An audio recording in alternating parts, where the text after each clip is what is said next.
Yung 13, July 13, 1.9 yan. Mabibayad na.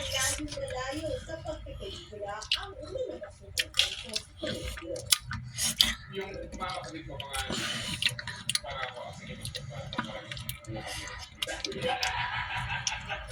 Iyawas mo ka. Bagamon half month hindi ka na 31 na hanggang 31. 1.5 month. so nag-mention pa ako sa 1.5 month. Ay, pwede na 1.5. Malugi ka matalo half lang pwede na.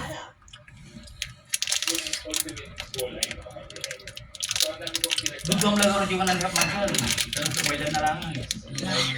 Pulong mo matalo. hindi siya naging madaling process. Karena naman nalpas ko rin ganas eh. Ay 1 week, kurang na 1 week kaya.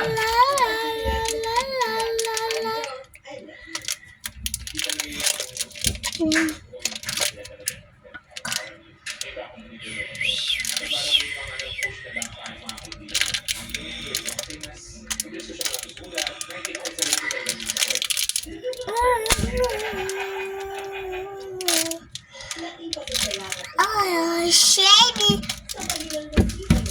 Gusto mo yan? Ay 2 weeks pa. Jail. Naglalabas kami na yung first friend ko, nakautang ako, ang utang ko 200,000. 4 years ko bago siya nakayaran. Wala na kapalit kasi produce ng 1.5 months time. No 31 na dapat kita 10 days. Oh no. Alis, TV lang mo ka, may sakit ka ba? 1.9 ka 9.50. Siguro. Alis, pagka mo ba kang sasabi?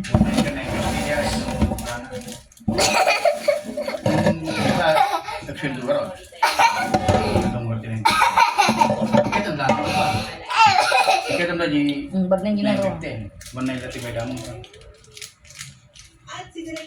Basta na ako data na yun. Ha? Ito na rin. Totoo na lang yung pass, di ba? Dapat include ko mga 2 months o data. Problema natin yung independent parents na hindi nakakuha ng mga sumahan or walang sanay. Yun, awan na yun. Problema nila yung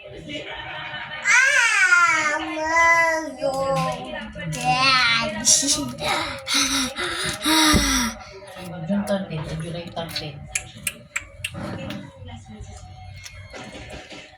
Kasi yung last na binayaran mo, over yun ng May 13 to June 13. Yun na yung advance mo. Kamu dali ng advance, hindi yung gamitin na nga agaw, kumana. yung pala yung kwento niya. It may be a Filipino, pero nagawa